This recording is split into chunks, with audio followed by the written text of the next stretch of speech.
سب سے پہلے تو آپ سب دوستوں کا بڑا شکریہ کہ مجھے لاہور پریس کلب میں بلایا، اور جس طرح ارشد بتا رہے تھے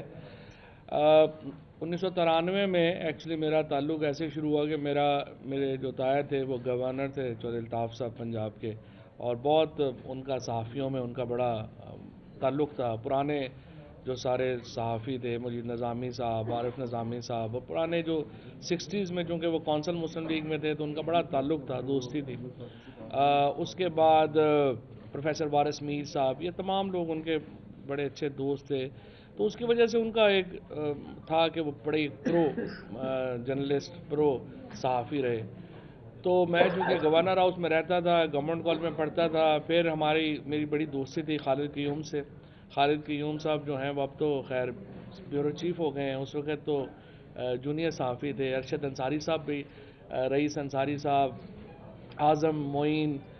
بہت سارے لوگ جو ہیں وہ کینیڈا چلے گئے ہیں، ظہیر بابر وغیرہ تو میرا خیال ہے کہ کینیڈا چلے گئے ہیں، محسن گرایا، یہ تمام لوگوں سے بڑی ہماری، اور بھی بہت تھے۔ تو جمیل چشتی صاحب، پہلے طاہر مجید صاحب ایڈیٹر تھے پاکستان کے، پھر اس کے بعد جمیل چشتی صاحب ہو گئے، تو میں نے پاکستان اخبار میں کالم جو ہے لکھنے شروع کیے۔ پھر اس کے بعد جب اپنا جنگ میں پھر میں نے کالم شروع کیا، پھر سہیل بڑائی صاحب جو ہیں ان کی ساتھ جو ہے وہ بڑی لمبی چوڑی نشستیں ہوئیں۔ پھر بعد میں عامر میر جب صدر بنا ادھر اپنا پریس کلب کا، تو اس کی وجہ سے پھر ہم بہت ہی پریس کلب میں جو ہے وہ یہاں پہ رہتے تھے۔ یاکو کا ہوٹل تھا، سارے لوگ پہلے وہاں جا کے پیتے تھے۔ اب میں اس دن بات کر رہا تھا اپنے آفاق منصور سے کہ یہاں پہ لاہور میں اگر کوئی اب ادبی بیٹھے گا تو وہ یاکو کا ہوٹل ہے، اس کو تو بنا دیں، کیونکہ سارے صحافی وہاں جاتے تھے اور سارے رپورٹرز، اور بڑا لاہور کا ظاہر ہے ایک ہمیشہ جو ہے وہ ایک رہی ہے۔ آپ کو معلوم ہے، آپ کو ذرا سے یہ بتا دوں کہ اگر جو اخبار جو تھا وہ سب سے پہلا تو ہندوستان میں اخبار کلکتہ میں لانچ ہوا، بٹ جو نارتھ انڈیا میں سب سے پہلی جو اخباری صنعت ہے وہ لاہور میں شروع ہوئی، اور کراچی میں اور سندھ میں بہت بعد میں لاہور سے اخبار جو ہے وہ پہلی دفعہ ہندوستان کا جانا شروع ہوا۔ تو لاہور کی ایک بہت رچ ہے۔ پچھلی دفعہ جب میں آیا، مجیب الرحمان شامی صاحب نے، وہ ایک اور میرے بہت ہی بزرگ ہیں، انہوں نے بلایا تحریک انصاف ادھر اپنا تحریک پاکستان کے ادھر فنکشن میں، تو میں نے ان سے یہ کہا تھا کہ ہم اور آپ مل کے لاہور میں ہم صحافیوں کا، میڈیا کا ایک میوزیم کریٹ کریں کہ کیسے یہ لاہور میں جو سفر ہے اخبار کا شروع ہوا، اور اب بھی لاہور کی جو بات ہے وہ شاید اور کسی شہر کی بات جو ہے وہ نہ ہو، اور یہاں پہ جو ابھی بھی جو لاٹ ہے کیمرہ مینز کی، فوٹوگرافرز کی، یہاں جو بہت سارے رپورٹرز بیٹھے ہوئے ہیں، بہت سارے بالکل میرے چھوٹے بھائیوں کی طرح ہے، بہت میرا ہمیشہ ایک کمفرٹیبل فیل کرتا ہوں۔ بہت سارے وزیر اطلاعات تو جو ہیں وہ پریس کلب میں آتے ہی ڈرتے ہیں کہ پتہ نہیں اگوں کی ہوئے گا، لیکن یہ ہے کہ مجھے ذرا کمفرٹ ہوتا ہے کہ کوئی چلے جائیں گے تو کوئی اور بھی ہوں گے، تو اس لیے یہ میرا ہمیشہ ایک بڑا گہرا تعلق جو ہے وہ رہا ہے۔ اچھا، احمد فراز نے جو دو صحافیوں کا اس میں، زاہد صاحب، اور مجھے بڑی خوشی ہوئی ہے احمد کہ آپ نے اسد سائی اور زاہد کے نام یہ کتاب کی ہے۔ دونوں بہت بڑے رپورٹرز تھے۔ اسد سائی سے بالکل میرا بھائیوں والا تعلق تھا، بدقسمتی سے بڑی جوان عمر میں ان کی ڈیتھ ہوئی، اور بڑا محنتی آدمی تھے، اور اگر کرائم رپورٹنگ میں کسی بندے کو اس طرح سے میں دیکھا ہے تو وہ اسد سائی کو دیکھا، اور بالکل احمد فراز میں آپ کو مبارک دیتا ہوں کہ آپ نے اپنی کتاب کا بڑا ہی اچھا ان دونوں کے کیا، اور زاہد کو اور اسد سعید کو میرا خیال ہے کہ جو ایک ہدیہ تبریک پیش کرنے کا اس سے اچھا کوئی طریقہ نہیں تھا۔ اب آئیے یہ کتاب کی طرف۔ کتاب جو ہے جی یہ مائنڈ باگلنگ ہے، اور میں تو سمجھتا ہوں کہ اس کو پاکستان میں جو بھی کرمنل جسٹس سسٹم سے وابستہ لوگ ہیں ان کو تو ضرور پڑھنا چاہیے، تاکہ ہمیں پتہ چلے کہ 1990 کے بعد ہم نے یہ ساری اپنا پولیس سسٹمز ہم نے تباہ کیسے کیے، اور جو آج ہم بیٹھ کے، میں تو جب بھی انفارمیشن منسٹر کا ہونے کا فائدہ یہ ہوتا ہے کہ آپ کو ٹاپ میٹنگز میں بیٹھنے کا موقع ملتا ہے، آپ اپنی اوپینینز بھی وہاں پہ دے سکتے ہیں۔ تو میری اوپینین ہمیشہ یہی رہی ہے کہ ہم نے اپنا جو پولیس کا نظام تھا 1867 میں جو انگریزوں نے بنایا تھا، ہم نے اس کو تباہ کر دیا اور اس کو ریپلیس ہم نے کیا نہیں۔ سو اب تھانے دار جو ہے ایس ایچ او، اس کی ہم نے بالکل حیثیت، پوزیشن ہی ختم کر دی ہے۔ اس کے بعد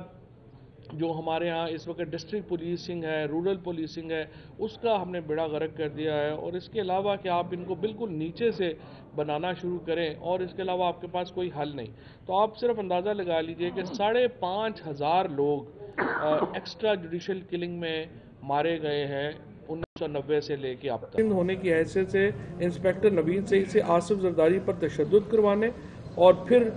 جنرل پرویز مشرف کو نواز شریف کے حکم پر کراچی ایئرپورٹ پر گرفتار کرنے کی کوششوں کا بھی الزام ہے۔ اچھا، یہ پھر ہوا یہ کہ جب شہباز شریف صاحب نے یہ کیا کہ رانا مقبول صاحب کو اور ان کو کہہ دیا کہ آپ بندے مروائیں، تو بعد میں ان کی ایک پوری لاٹ تھی نیچے، جس کا ذکر بڑی تفصیل سے کتاب میں ایک نام کا ہے۔ انہوں نے کیا کرنا شروع کر دیا کہ انہوں نے پرائیویٹ لوگوں سے پیسے لے کے اپنے ان کے مخالفوں کو مارنا شروع کر دیا، جس کے نتیجے میں ایک بالکل ہمارا جو سٹرکچر تھا، ایک کرمنل جسٹس سٹرکچر تھا، وہ بالکل ہل کے رہ گیا، کیونکہ جو ایس ایچ اوز تھے تگڑے اس دور میں، وہ کیا کر رہے تھے کہ وہ لوگوں سے پیسے لے کے بندے مروا رہے تھے، اور شہباز شریف صاحب کی ان کو مکمل پشت پناہی اس معاملے میں حاصل تھی۔ ایک اور ایکسٹریکٹ میں اس میں بتانا چاہتا ہوں۔ جعلی پولیس مقابلوں کی روایت سابق وزیر پنجاب میاں نواز شریف کے دور میں لاہور کے ایس ایس پی رانا مقبول صاحب، آپ کو پتہ ہی ہے کہ اب نون لیگ کے انہوں نے سینیٹر بنا دیے، جنہوں نے طالب علم رہنما رانا ضیاء کو دریائے راوی کے کنارے مبینہ جعلی پولیس مقابلے میں پار کروا کر جعلی مقابلوں کی بنیاد رکھی، اور پھر اس کیس کی جوڈیشل انکوائری کے درمیان گواہوں سے ملی بھگت کر کے کیس اپنے حق میں کروا لیا، اور پھر اشرف اور بچو، رشید اور شیدو اور بالا گاڑی جیسے افراد کو جیلوں سے نکال کر جو ہے وہ پولیس مقابلوں میں مار دیا گیا۔ جب شہباز شریف وزیر اعلیٰ بنے تو انہوں نے پولیس کو دہشت گردی، ڈکیتی، اغوا اور دیگر جرائم کی روک تھام کے لیے پولیس مقابلوں کا کھلا فری ہینڈ دیا، اور اس کے نتیجے میں سینکڑوں جو ہے وہ پولیس مقابلے ہوئے۔ پھر اس میں جو سبزہ زار پولیس مقابلہ ہے 27 اپریل 1998 کو یہ ہوا، اور یہ بڑا مشہور لاہور کا پولیس مقابلہ تھا، جس میں 5 لوگ جو تھے، عبدالرؤوف، وسیم، طاہر، ریاض اور عابد چادری جو تھے، ان کو جعلی پولیس مقابلے میں ہلاک کر دیا گیا، اور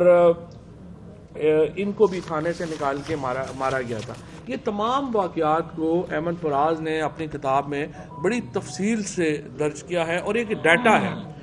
میں سمجھتا ہوں کہ انفارچونیٹلی یہ بات صحیح ہے کہ جو ہمارے ہاں پولیس ریفارمز اور جوڈیشل ریفارمز ہونے چاہیے تھے، اس کی طرف ہم نے اس طرح سے نہیں بڑھے جس طریقے سے بڑھنا چاہیے۔ اس کا ایک بڑی وجہ یہ بھی ہے، میں آپ کو بتاؤں کہ اس کا بہت جو ہمارے ریفارمز ہیں، کرمنل جسٹس ریفارم، وہ 4 بنیادی محکموں میں ریفارم آپ سمجھیں گے۔ اس میں ایک تو آپ کا پولیس کا ریفارم ہے، پھر دوسرا آپ کا پروسیکیوشن کا ریفارم ہے، اور تیسرا آپ کا عدلیہ کا ریفارم ہے، اور تیسرا آپ کا پریزن کا ریفارم ہے۔ جب تک یہ 4 اداروں میں آپ اکٹھے ریفارمز، اکٹھی اصلاحات نہیں کریں گے، آپ کو کرمنل جسٹس میں ریفارم آ نہیں سکتا۔ اب میں اس پہ ابھی بھی ٹرانسپیرنسی انٹرنیشنل کی رپورٹ آئی ہے، انہوں نے عدلیہ اور پولیس کو کہا ہے کہ وہ سب سے زیادہ جو پرسیپشن ہے لوگوں کی، اس میں یہ کرپٹ ادارے ہیں۔ اب اس کے اوپر میری نظر میں جو چیف جسٹسز ہیں ہمارے اور آئی جیز ہیں، ان کو سر جوڑ کے بیٹھنا چاہیے۔ وزیر اعظم کی خواہش ہے، وہ ہر کیبنٹ میٹنگ میں یہ بات کرتے ہیں، مجھے یہ کہنے میں بھی کوئی مسئلہ نہیں ہے کہ ہمارے جو لا ڈپارٹمنٹس ہیں، انہوں نے اس کی جانب جتنی تیزی سے موو کرنا چاہیے تھا وہ موو نہیں کیا، یہ حکومت کا فیلئر ہے۔ لیکن جب تک عدلیہ اس میں اپنا ہاتھ نہیں ڈالے گی، جب تک عدلیہ کے خصوصاً جو ہمارے صوبائی چیف جسٹس صاحبان ہیں اور ان کے ساتھ 2 3 جو سینئر ججز ہیں، کیونکہ انفارچونیٹلی ہمارے ہاں جو چیف جسٹس کا ٹینیور نہیں ہے تو وہ بڑی کم مدت کے لیے آتے ہیں، لہٰذا کوئی ریفارم وہ اکیلا نہیں کر سکیں گے۔ انہیں اپنے 2 3 4 جو سینئر ججز ہیں ان کو ساتھ بٹھا کے عدالتی جو نظام ہے، اگر کرمنل جسٹس سسٹم کا آج برا حال ہے تو اس کی ایک بہت بڑی وجہ عدالتی ہمارے ججز کی جو ایٹیچیوڈ ہے ٹورڈز کرمنل جسٹس سسٹم وہ ہے، اور جب تک اس کو وہ چینج نہیں کریں گے، اور انفارچونیٹلی اس پہ جتنی کنسرن عدلیہ کو ظاہر کرنی چاہیے ابھی تک وہ کنسرن ہمیں نظر نہیں آ رہی ہے۔ اور میرے خیال میں جہاں ایک طرف ہم لا منسٹری کو اور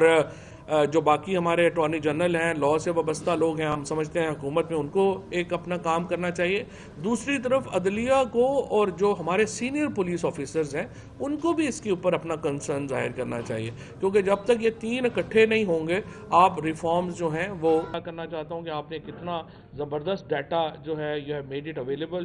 جن کو جو پڑھیں گے. اور آخر میں تھوڑا سا یہ لاہور پریس کلب کی طرف واپس آتے ہوئے، آج پتہ ہے آپ کو وزیر اعظم ایک بہت بڑے پروگرام کا اعلان کرنے جا رہے ہیں جہاں پر انشاءاللہ پنجاب میں اب تمام لوگوں کو 10 لاکھ روپے تک کی ہیلتھ انشورنس اویلیبل ہوگی، اور 50,000 روپے سے کم لوگ جو ہیں وہ 30% ان کا جو راشن ہے وہ اس میں ان کو رعایت ملے گی. سو میں آج یہ کرنا چاہ رہا ہوں کہ آپ چونکہ ارشد ناظر صاحب کیونکہ یہ 3 مہینے لگنے ہیں باقی پروگرام میں، تو جسٹ ٹو گیو پریفرنس جو ہمارے جرنلسٹ صاحبان ہیں ان کو انشاءاللہ ہم اگلے 1 ہفتے میں ہیلتھ کارڈ جو ہے وہ سارا یہاں پر دیں گے. اور اسی طرح سے جو ہمارے کیمرہ مین اسپیشلی یا میڈیا ورکرز جن کی تنخواہیں 50,000 روپے سے کم ہیں ان کو ہم 30% جو آٹا دال اور گھی کے اوپر جو رعایت ہے اس کے اوپر بھی ہم اس پروگرام میں وہ شامل کریں گے. اور یہ چونکہ ابھی باقی پروجیکٹس کو 3 مہینے لگنے ہیں، ہم آپ کے لیے اس کو جلدی کر کے انشاءاللہ اگلے 1 ہفتے سے 10 دنوں میں مکمل کریں گے. بہت شکریہ. ایک اور پریس کانفرنس نہیں کر رہا. نہیں ویسے ایک چھوٹا سا میں پیار نہ بتا باہر کا لینا جا کے باہر کی کراچی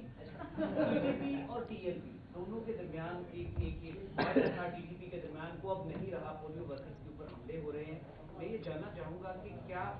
معاہدے میں گورنمنٹ شامل تھی یا اوپر سے یہ دونوں پارٹی کے ساتھ معاہدہ ہوا کہ وہ ایسی مسئلے. میں نے آج پھر یہ کہا ہے، دیکھیے کل جو جس طرح سے طالبان حکومت نے دوبارہ زور دیا ٹی ٹی پی کے اوپر کہ وہ معاہدے کی قدر کریں اور سنیں، وہ ان کی ایڈوائس جو ہے وہ سین ایڈوائس ہے. میں نے کل بھی یہ کہا ہے کہ بڑی سمپل بات ہے، جو ہمارے آئین اور قانون کا احترام کرے گا اس کے ساتھ بات چیت کریں گے، ورنہ پہلے بھی لڑے ہیں دوبارہ لڑ لیں گے.